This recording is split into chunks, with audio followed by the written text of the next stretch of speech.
पश्चिम बंगालमध्ये सुवेंदू अधिकारी यांच्या पीएची हत्या, मध्यग्राममध्ये गोळीबारात चंद्रनाथ रथ यांचा मृत्यू। चारचाकीतून घरी परतताना चंद्रनाथ यांच्यावरती 4 गोळ्या झाडल्या।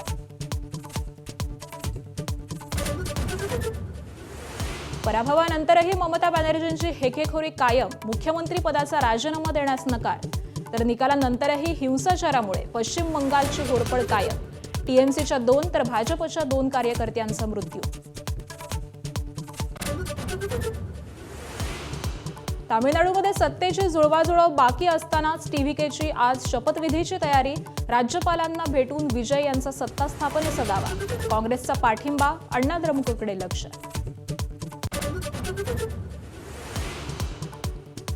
सरकारी अधिकारी आणि कर्मचाऱ्यांसाठी हिंदीतील परीक्षा सक्तीचा निर्णय मागे, मोठ्या वादानंतर सरकारचं एक पाऊल मागे, 28 जूनला होणार परीक्षा अखेर रद्द।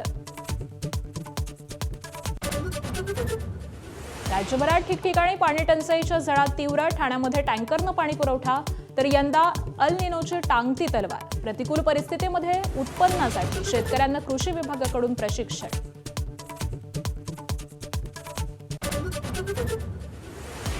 नाशिकच्या काळाराम मंदिरात मुख्यमंत्र्यांच्या हस्ते धर्मध्वजाची प्रतिष्ठापना, तर गोदेकाठी महाआरती, माजी राष्ट्रपती रामनाथ कोविंद यांची विशेष उपस्थिती।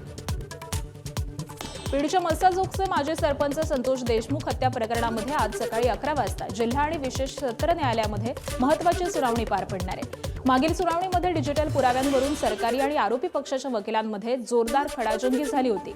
सरकारी पक्षानं सादर केलेली डिजिटल एव्हिडन्स फाईल ही अपूर्ण असल्याचा आरोप करण्यात आलेला होता आणि ज्यावरती अर्धवट युक्तिवाद झाला होता। आज याच प्रकरणामधील युक्तिवाद पूर्ण होऊन न्यायालयामध्ये काय निर्णय होणार याकडे आता सगळ्यांचंच लक्ष लागलंय। पुण्याच्या मुळशी तालुक्यातील एका गावामध्ये दुचाकीवरून फिरत आईस्क्रीम विकणाऱ्या इस्मानं मतिमंद मुलीचा विनयभंग केल्याची घटना घडली आहे। पीडित 14 वर्षीय मतिमंद मुलगी दुपारी 2च्या सुमारास दुचाकीवरून आलेल्या विक्रेत्याकडे आईस्क्रीम घेण्यासाठी आली होती। यावेळी आरोपी तिला जवळ घेत तिचा विनयभंग त्यानं केला। पीडितेनं आरडाओरडा करत घर गाठलं आणि घडलेला संपूर्ण प्रकार पालकांना सांगितला। त्यावेळी आरोपी घटनास्थळाहून दुचाकी घेऊन पळून गेला होता। पालकांसह ग्रामस्थांनी त्याचा शोध घेत त्याला पोलिसांच्या ताब्यात दिलाय। तर या घटनेनंतर परिसरामध्ये संतापाची लाट उसळली आहे। पुणे जिल्ह्यातल्या दौंडमध्ये शालेय परीक्षेच्या निकालावरून एका पित्यानं 3री मध्ये शिकणाऱ्या मुलीची निर्घृण हत्या केली आहे। देऊळगाव राजे इथल्या हडगळे वस्तीमध्ये ही धक्कादायक घटना घडलेली आहे। शांताराम चव्हाण असं आरोपीचं नाव आहे। या मुलीचा भाऊ इयत्ता 4थीत शिकतो, त्याचा शाळेत पहिला क्रमांक आला, तर इयत्ता 3री मध्ये शिकणाऱ्या या चिमुकलीचा 2रा क्रमांक आला होता। त्यामुळे वडिलांच्या भीतीनं तिनं निकालामध्येच खाडाखोड केली आणि याच रागातून दारूच्या नशेत असलेल्या पित्यानं त्या मुलीच्या गळ्यावरती आणि हातावरती झाड तोडण्यासाठी वापरल्या जाणाऱ्या कटरनं वार केले आणि एवढ्यावरच न थांबता पुरावे नष्ट करण्यासाठी आरोपीनं मुलीचा मृतदेह साडीत गुंडाळून पेटवून दिलाय। पोलिसांनी या आरोपीला अटक केलेली आहे, तर या प्रकरणी पोलिसांकडून चौकशी सुरू करण्यात आली आहे।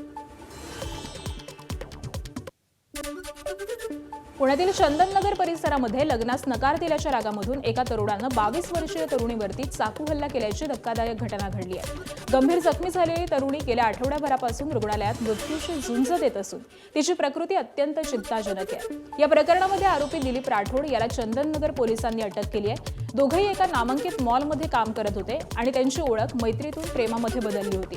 दरम्यान तरुणीने लग्न कुटुंबियांनी दुसरीकडे ठरवल्यामुळे तिनं आरोपीला नकार दिलेला होता आणि याच रागामधून आरोपीनं तिच्यावरती जीवघेणा हल्ला केल्याचं पोलिसांनी सांगितलंय।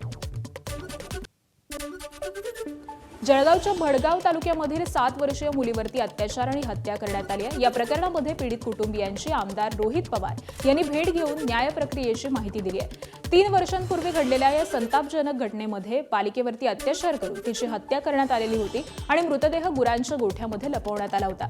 मात्र अद्यापही या प्रकरणाचा निकाल लागलेला नसल्यानं कुटुंबियांनी तीव्र नाराजी व्यक्त केली आहे। कुटुंबियांनी आरोपीला फाशीची शिक्षा देण्याची मागणी केलेली असून रोहित पवार यांनी मदतीचं आश्वासन दिलंय। न्यायासाठी सुरू असलेल्या विलंबावरून परिसरामध्ये आता संताप व्यक्त होतोय। सरकारला विनंती करतो, या केसमध्ये आम्ही ज्या ठिकाणी आलेलो आहे या केसमध्ये आपल्या वकिलांना सांगून थोडंसं जलद गतीने इथं स्पीडअप करता येईल का हे तुम्ही बघा। पोलीसचं सहकार्य करतीलच असा मला विश्वास आहे। पोलिसांशी सुद्धा आम्ही बोलून एकतर या मुलीला न्याय द्यावं याच्यासाठी जे काय तुम्हाला करता ते करा आणि त्या 8 मुलांवर जी काय उगाचच कारवाई झाली आहे ती त्या ठिकाणी संपवण्यात यावी. दरम्यान राजकारणात येऊन कुठेतरी फसलो किंवा चुकलो असं वक्तव्य आमदार रोहित पवारांनी केलंय. लहान मुली आणि महिलांना न्याय देण्यात अपयश येत असल्याची खंत देखील त्यांनी व्यक्त केली आहे. विरोधात असलो तरी न्याय मिळवून देणं कठीण होतं असं देखील त्यांनी सांगितलं. तुमच्यावर अन्याय झालाय. आम्ही राजकारणात आहोत. आम्ही विरोधात असलो तरी कधी कधी वाईट वाटते की राजकारणात जाऊन अशा लहान मुलींना महिलांना आपल्याला न्याय देता येईल. कुठं ना कुठे ते राजकारणच फसले नाही तर चुकले. पुण्याच्या नसरापुरात 4 वर्षांच्या चिमुरडीवरती अत्याचार करून हत्या करणाऱ्या नराधमाला फाशीची शिक्षा द्या या मागणीसाठी शिवसेनेची महिला आघाडी आक्रमक झाली आहे. नराधम भीमराव कांबळे याचा प्रतिकात्मक पुतळा जाळत घटनेचा निषेध करण्यात आला. ठाणे महापालिका मुख्यालयाबाहेर शिवसेना महिला आघाडीचं आंदोलन झालंय. सत्तेत असलेल्या शिंदेंच्या शिवसेना महिला आघाडीनं नराधमाला फाशीची शिक्षा देण्याच्या मागणीसाठी हे आंदोलन केलं.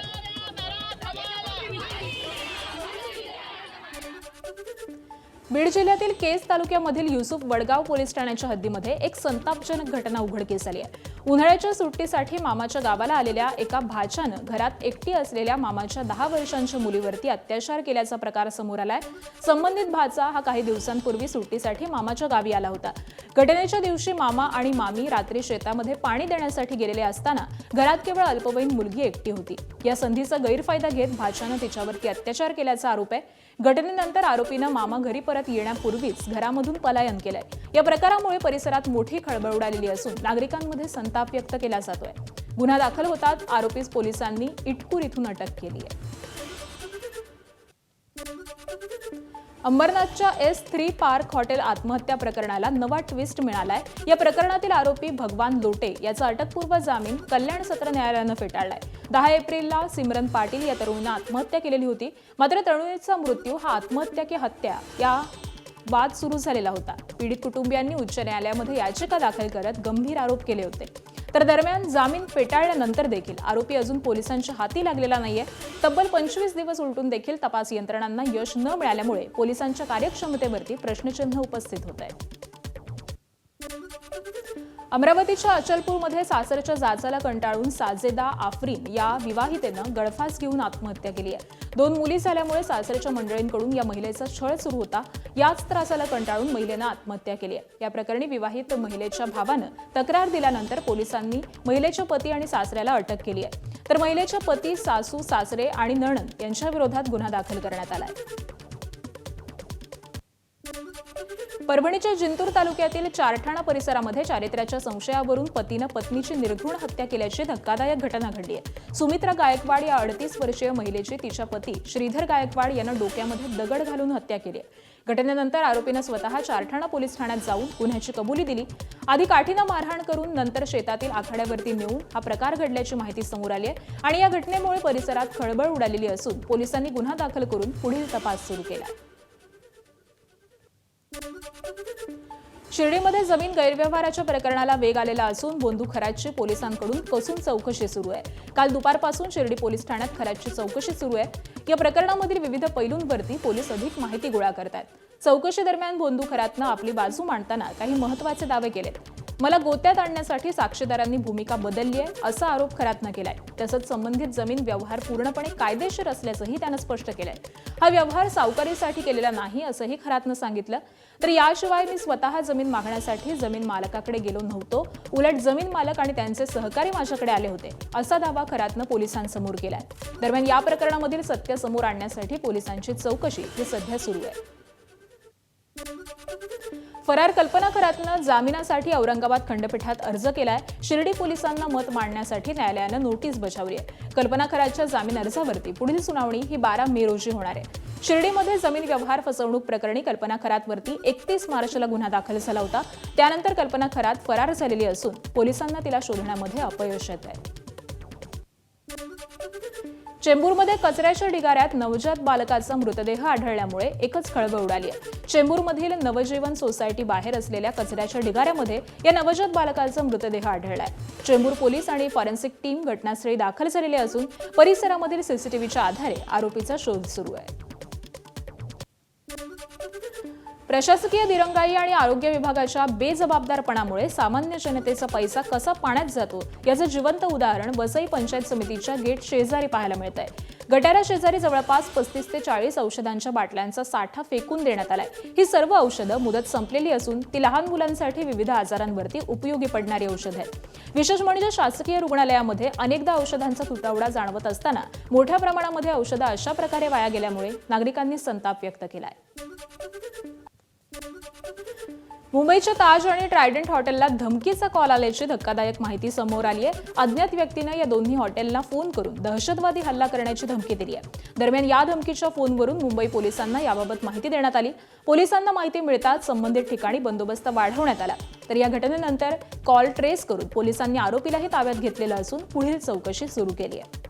पुढची बातमी पाहूयात. नवी मुंबईतील फ्लेमिंगोंचं अधिवास क्षेत्र नष्ट करण्याचा घाट ठाणे जिल्हा पाणथळ समितीनं घातलेला असल्याचा आरोप पर्यावरण प्रेमींकडून करण्यात येतोय.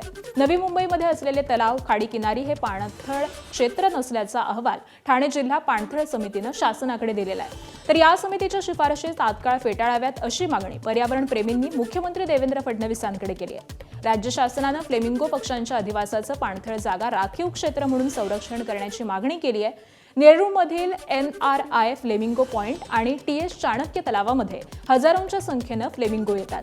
या पाणथळ जागा फ्लेमिंगो पक्ष्यांसाठी अनुकूल आहेत, पण सिडकोच्या माध्यमामधून या जागा करोडो रुपयांना विकण्याचा घाट आहे आणि त्यामुळे ठाणे जिल्हा पाणथळ समिती सिडकोच्या मताला अधिक प्राधान्य देत असल्याचा आरोप सध्या करण्यात येतोय. पुणे मुंबई मिसिंग लिंकवरील धक्कादायक रील व्हिडिओमुळे मोठा वाद निर्माण झालाय. 180 फूट उंच पुलावरती क्रेन ऑपरेटरनं कामाच्या वेळेमध्ये रील बनवल्याचा व्हिडिओ समोर आलेला असून त्यामध्ये 4 ते 5 कामगार ट्रॉलीमध्ये काम करत असल्याचं दिसतंय. या प्रकारामुळे सुरक्षिततेचा गंभीर प्रश्न उपस्थित झालाय.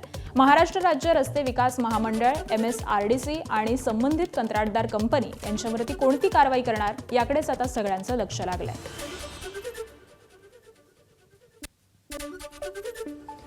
अहिल्यानगरच्या राहाता तालुक्यामध्ये लोणी पोलीस ठाण्यात मारहाणीचा गंभीर गुन्हा दाखल करण्यात आलाय. गाडीला कट मारल्याच्या वादामधून आरोपींकडून शिवीगाळ करत मारहाण केल्याचा आरोप महिलेकडून करण्यात आलेला आहे. दरम्यान घरासमोर येऊन दमदाटी करत कत्ती, लाथाबुक्क्यांनी आणि काठीनं मारहाण करण्यात आल्याची नोंद आहे. तर या घटनेमध्ये महिला जखमी झालेली असून तिला उपचारासाठी रुग्णालयात दाखल करण्यात आले. लोणी पोलिसांनी विविध कलमान्वये गुन्हा दाखल करून पुढील तपास सुरू केला आहे. सांगली जिल्ह्यातील दुहेरी हत्या प्रकरणामधील महत्त्वाच्या साक्षीदाराच्या मृत्यूनं खळबळ उडालेली आहे. या प्रकरणामधील साक्षीदार दादोसा नामदेव यमकर यांचं अपहरण झाल्यानंतर कर्नाटकमधील बेळगाव जिल्ह्यातील मधभावी परिसरामध्ये झाडाला गळफास लावलेल्या अवस्थेमध्ये मृतदेह आढळून आलाय. जत तालुक्यामधील कोसारी इथल्या 2023 मधील दुहेरी हत्या प्रकरणामध्ये ते महत्त्वाचे साक्षीदार होते. अपहरणानंतर त्यांची हत्या करून ती आत्महत्या भासवण्याचा प्रयत्न करण्यात आल्याचा संशय पोलिसांनी व्यक्त केलाय. या घटनेनंतर पोलिसांनी तपासाला वेग दिलेला असून आरोपींचा शोध सुरू आहे, अशी माहितीही पोलीस अधीक्षक तुषार दोशींनी दिली आहे. नाशिकच्या मालेगावकडून शहादाकडे जाणाऱ्या बसचा ब्रेक फेल झाल्यामुळे भीषण अपघात झालाय. बस विजेच्या डीपीवरती आदळल्यामुळे ती उलटली आहे. मात्र यावेळी वीज पुरवठा खंडित झाल्यानं मोठा अनर्थ टळलाय. या अपघातामध्ये 7 जण जखमी झालेले असून त्यांच्यापैकी 2घांची प्रकृती ही चिंताजनक आहे. साताऱ्यातील कास पठारावरती घाटाई देवी रस्त्यावरती 4चाकी वाहन चालकाला बिबट्याचं दर्शन झालेलं असून परिसरामध्ये भीतीचं वातावरण निर्माण झालंय. कास पठारावरती एका वाहन चालकाला घाटाई देवी परिसरामध्ये बिबट्याचं दर्शन झालंय. या रस्त्यावरती वाहनांची वर्दळ कमी असल्यामुळे अनेक वन्य प्राणी या रस्त्यावरती पाहायला मिळतात. रात्रीच्या सुमारास साताऱ्याकडून घाटाई देवीच्या दिशेनं निघालेल्या एका वाहन चालकाला रस्त्यालगतच असणाऱ्या चारीमध्ये या बिबट्याचं दर्शन झालंय आणि यानंतर बिबट्याने रस्ता ओलांडून समोरील झाडीमध्ये तो निघून गेला. यानंतर या परिसरामध्ये सध्या भीतीचं वातावरण निर्माण झालंय. सातपुडा पर्वतरांगांमधील मेळघाट आणि नरनाळा अभयारण्यातील ही दृश्य जंगलाची सैर घडवण्यासोबतच श्रीमंतीचं देखील दर्शन देत आहेत. विविध प्राण्यांचा जंगलातल्या पाणवठ्यावरचा वावर टिपलाय आमचे प्रेक्षक अमोल पाटील यांनी. शिवराज कोरपे आणि चंद्रकांत पाटील यांनी देखील हे दृश्य कॅमेऱ्यामध्ये कैद केली आहे. वंदे मातरमला राष्ट्रगीताच्या बरोबरीचा दर्जा देण्याच्या प्रस्तावाला मोदी कॅबिनेटनं मंजुरी दिली आहे. या निर्णयानुसार वंदे मातरमचा अपमान करणाऱ्यांवरती देखील आता कठोर कारवाई होणार असून तुरुंगवासाची तरतूद लागू करण्यात आली आहे. तर वंदे मातरम 150 वर्ष पूर्ण झाल्याच्या पार्श्वभूमीवरती संसदेमध्ये झालेल्या विशेष चर्चेत ही मागणी पुढे आली होती. राष्ट्रगीताप्रमाणेच त्याच्या सन्मानासाठी देखील कायदेशीर संरक्षण मजबूत करण्याचा हा निर्णय महत्त्वाचा मानला जातोय. राज्याचे मुख्यमंत्री देवेंद्र फडणवीस आणि माजी राष्ट्रपती रामनाथ कोविंद यांच्या उपस्थितीमध्ये नाशिकच्या काळाराम मंदिरावरती धर्मध्वज फडकवण्याचा सोहळा संपन्न झालाय. कुंभमेळ्याच्या पार्श्वभूमीवरती आणि अयोध्येमधील राम मंदिराच्या धर्तीवरती ही ध्वज पताका फडकवली गेली आहे. 21 फूट उंच असलेल्या या धर्मध्वजावरती जय श्रीराम ही अक्षरं कोरली गेली आहेत. सोबतच श्रीरामांच्या रघुवंशाचं प्रतीक असलेला सूर्य या ध्वजावरती विराजमान आहे. सोबतच ओम आणि हनुमानाची छबी सुद्धा या धर्मध्वजावरती पाहायला मिळते. काळाराम मंदिराच्या कळसावरती यापूर्वी असलेला धर्मध्वज जुना झाल्यानं नव्या धर्मध्वजाची स्थापनाही केली गेली आहे. मुंबई महापालिकेच्या कामकाजात पारदर्शकता आणि गती वाढवण्यासाठी कृत्रिम बुद्धिमत्ता तंत्रज्ञान अर्थात एआयचा वापर करण्याचे निर्देश मुंबई उपनगर पालकमंत्री आशिष शेलार यांनी दिले. सह्याद्री अतिथीगृहावरती झालेल्या बैठकीत टेंडर प्रक्रिया मानवी हस्तक्षेपाशिवाय अधिक पारदर्शक करण्यावरती भर देण्यात आलाय. टेंडरमधील व्हेरिफिकेशन एआयद्वारे नियंत्रित ठेवावं. त्याचबरोबर नागरिकांच्या तक्रारींसाठी व्हिडिओ आधारित प्रणाली आणि ई फायलिंग पद्धत अधिक प्रभावी करण्याच्या सूचनाही देण्यात आल्या आहेत. मुंबई महापालिकेच्या दैनंदिन सेवांवरती एआयचा वापर वाढवून पेपरलेस आणि जलद प्रशासन निर्माण करण्यावरती देखील भर देण्यात आलाय. मूळ 7 बेटांच्या असलेल्या मुंबईचे भूमिपुत्र म्हणून कोळी बांधवांची ओळख आहे. पण त्याच मुंबईत आज कोळी बांधवांचा पारंपरिक व्यवसाय असलेल्या मासे विक्रीवरती काही बंधनं आणण्यात येत आहेत का असा प्रश्न विचारण्यात येतोय. कारण वाकोला धोबीघाट परिसरामध्ये वर्षानुवर्ष मासे विक्रीचा पारंपरिक व्यवसाय करणाऱ्या कोळी महिलांवरती मुंबई महापालिकेनं जाचक निर्बंध लादलेत. मासे कापून स्वच्छ केल्यामुळे परिसरामध्ये दुर्गंधी पसरते आणि अस्वच्छता होते असं कारण प्रशासनाकडून देण्यात आल्याचं समजतंय. यापुढे मासे विक्रेत्या कोळी महिलांना ग्राहकांना मासे कापून न देता केवळ अख्खे मासे विकण्याची सक्ती महापालिका अधिकाऱ्यांनी केल्याचं समजतंय. तर या आदेशाचं पालन न केल्यास थेट कारवाईचा इशारा देखील देण्यात आलाय. बंदी कोणी घातली? वॉर्ड ऑफिसरला कोणाच्या आदेशाने? वॉर्ड ऑफिसर अशी गुस्ताखी कसा करू शकतो? तुम्ही एका बाजूनी जे चालू आहे त्याला पुष्टी देताय का? म्हणजे गुजराती, जैन, मारवाडी, राजस्थानी ठरवणार आम्ही काय खायचं. आज आमच्या कोळ्यांवर गदा आणताय. आम्ही उद्धव बाळासाहेब ठाकरे म्हणून आम्ही तुमच्या पाठीशी आहे. तुम्ही तुमचा व्यवसाय चालू ठेवा. कोण तुम्हाला बंद करतं आम्ही बघू. आमच्याशी पण त्यांची गाठ आहे. शेतकऱ्यांच्या मदतीसाठी सार्वजनिक बांधकाम विभाग धावून आलाय. शेतकऱ्यांचा शेतमाल विकण्यासाठी आता सार्वजनिक बांधकाम विभागानं पुढाकार घेतलाय. प्रत्येक टोल नाक्यावरती बांधकाम विभागामार्फत शेतकऱ्यांसाठी मॉल बांधला जाणार आहे. या मॉलमध्ये शेतकरी आपला शेतमाल विकू शकणार आहेत. तर शेतातून थेट टोल नाक्यावरती शेतमाल विकला जाणार आहे आणि त्यामुळे शेतकरी ते ग्राहक अशी थेट विक्री करता येणार आहे. शेताच्या जवळ विक्री केंद्र असल्यामुळे याचा फायदा शेतकऱ्यांनाही होणार आहे. तर मार्केटपेक्षा स्वस्त आणि ताजी भाजी मिळत असल्यानं ग्राहकांनाही याचा फायदा होणार आहे. कोकणातूनच हापूस, आंबा, काजू आणि मत्स्य उत्पादन निर्यातीवरती राज्य सरकारचा भर आहे. जयगड रत्नागिरी बंदराच्या निर्यात प्रकल्पाला गती देण्याचे आदेश देण्यात आलेत. मंत्री नितेश राणे यांनी संबंधित विभागांना कडक निर्देश दिलेले आहेत. शेतकरी आणि मत्स्य व्यावसायिकांना जागतिक बाजारपेठ मिळवून देण्याचा सरकारचा प्रयत्न आहे. तर बंदरावरती शीतसाखळी, तपासणी आणि वाहतूक सुविधा सक्षम करण्याच्या सूचनाही देण्यात आल्या आहेत. विविध विभागांमध्ये समन्वय ठेवून काम वेगानं पूर्ण करण्याचे निर्देश हे देण्यात आलेले आहेत. उत्पादनांना थेट परदेशी बाजारपेठ उपलब्ध होणार आहे. तर प्रकल्प पूर्ण झाल्यास कोकणाच्या अर्थव्यवस्थेला मोठी चालना मिळणार आहे. निर्यात प्रक्रियेमध्ये कोणताही अडथळा येऊ नये यासाठी सर्व यंत्रणांना सज्ज राहण्याचे आदेश देण्यात आलेत. जनजागृती मोहीम राबवून शेतकरी आणि मच्छीमारांना जोडणार असल्याचं सरकारनं सांगितलंय. लातूर जिल्ह्यामधील औसा तालुक्यातील जलसंधारणाच्या कामांना गती देण्यासाठी राज्याचे मृद आणि जलसंधारण मंत्री संजय राठोड यांनी प्रत्यक्ष पाहणी दौरा केलाय. फत्तेपूर येथील साधारण 7 किलोमीटर आणि तांबरवाडी राजेवाडी इथल्या सुमारे 6 किलोमीटर नाल्यांच्या खोलीकरण आणि रुंदीकरण कामांची यावेळी त्यांनी पाहणी केली. तसंच दावतपूर इथल्या अभिसरणामधून उभारण्यात आलेल्या अंगणवाडी इमारत, कांदळचाळ आणि जनावरांच्या गोठ्यांसह विविध विकास कामांची देखील त्यांनी पाहणी केली आहे. तसंच अमृत तलाव संवर्धन प्रकल्पाची पाहणी करत त्यांनी शेतकरी आणि ग्रामस्थांशी यावेळी संवाद साधला. जळगाव जिल्ह्यामध्ये आत्महत्याग्रस्त शेतकरी कुटुंबाच्या मुलांसाठी प्रशासनानं मदतीचा हात पुढे केलाय. जिल्हाधिकारी रोहन घुगे यांनी संवेदनशील पाऊल उचलत आपुलकी हा उपक्रम सुरू केलाय. पुण्यातील स्नेहवन या संस्थेच्या माध्यमामधून या मुलांना मोफत निवासी शिक्षण दिलं जाणार आहे. या उपक्रमाअंतर्गत पुण्यामधील स्नेहवन संस्थेमार्फत इयत्ता 1ली ते 5वीच्या विद्यार्थ्यांना मोफत निवासी शिक्षण दिलं जाणार आहे. इच्छुक कुटुंबांनी 15 मे पूर्वी नोंदणी करून तहसील किंवा जिल्हाधिकारी कार्यालयाशी संपर्क साधावा असं आवाहन प्रशासनाने केलंय.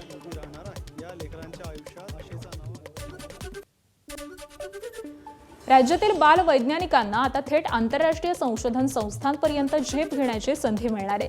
शालेय शिक्षण राज्यमंत्री पंकज भोयर यांच्या पाठपुराव्यानंतर मुख्यमंत्री विद्यार्थी विज्ञान वारी या उपक्रमाचा शासन निर्णय जारी करण्यात आलाय.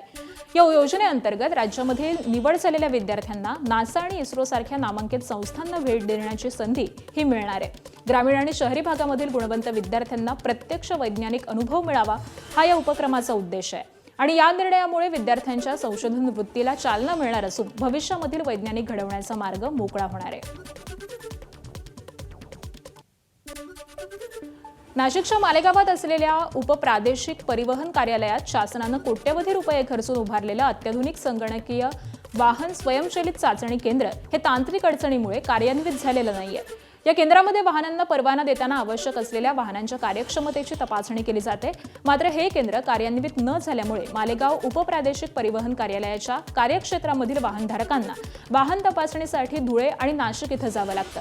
त्यामुळे वेळ वाया जातो आणि आर्थिक भुर्दंड सोसावा लागतो. तसंच त्रास देखील सहन करावा लागतोय. रत्नागिरी शहराच्या विकासात मोठा अडथळा ठरत असलेली चर्मालय ते कोकण नगर दरम्यानची बहुचर्चित अतिक्रमण हटाव मोहीम अखेर सुरू झाली आहे. नगरपालिकेच्या पथकानं काल सकाळी जेसीबीसह घटनास्थळी धडक देत या भागामधील अनधिकृत बांधकामं आणि दुकानं जमीनदोस्त करण्यास सुरुवात केली आहे. या वर्दळीच्या आणि मुख्य रस्त्याच्या दुतर्फा मोठ्या प्रमाणावरती अनधिकृत दुकानं आणि पक्की बांधकामं उभी राहिलेली होती. या वाढत्या अतिक्रमणामुळे रस्त्याचं रुंदीकरण करण्याच्या प्रक्रियेमध्ये मोठ्या अडचणी येत होत्या. तसंच शहराच्या दृष्टीनं अत्यंत महत्त्वाचं असणारं 11 केव्हीची भूमिगत उच्चदाब विद्युत वाहिनी टाकण्याचं काम देखील याच अतिक्रमणांमुळे अनेक दिवसांपासून खोळंबलेलं होतं. गोंदिया जिल्ह्यात झालेल्या अवकाळी पाऊस आणि वादळी वाऱ्यामुळे शेतकऱ्यांचं मोठं नुकसान झालंय. तिरोडा, गोरेगाव, आमगाव आणि सडक अर्जुनी या 4 तालुक्यांमध्ये उन्हाळी भात पिकांचं मोठ्या प्रमाणात नुकसान झालेलं असून ऐन कापणीच्या वेळी पिकं जमीनदोस्त झाली आहेत. कृषी विभागाच्या प्राथमिक अहवालानुसार जिल्ह्यामधील 129 गावांमध्ये साधारण 1380 हेक्टर शेती क्षेत्र हे बाधित झालंय. भात पिकासोबतच मका आणि आंब्याच्या बागांना देखील फटका बसलाय. तात्काळ पंचनामा करून नुकसान भरपाई द्यावी अशी मागणी शेतकऱ्यांकडून करण्यात येते. गोंदियामध्ये सलग दुसऱ्या दिवशी देखील ग्रामीण भागामध्ये वादळी वारा आणि अवकाळी पावसानं हजेरी लावली आहे. या वादळी वाऱ्याचा तडाखा ग्रामीण भागाला बसलेला असून अनेक घरांवरील टिनाचे छत हे उडाल्याचं बघायला मिळतंय. तर सलग दुसऱ्या दिवशी देखील अवकाळी पावसामुळे हजेरी लागल्यानं यात धान उत्पादक शेतकऱ्यांचं मात्र प्रचंड नुकसान झालंय.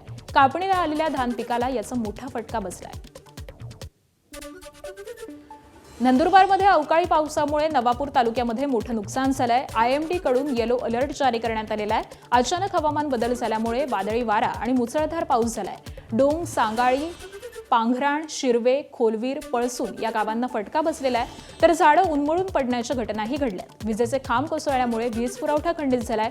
शेती पिकांचं मोठ्या प्रमाणात नुकसान झालेलं असून घरांचं आणि शाळा इमारतांचं देखील नुकसान झालंय.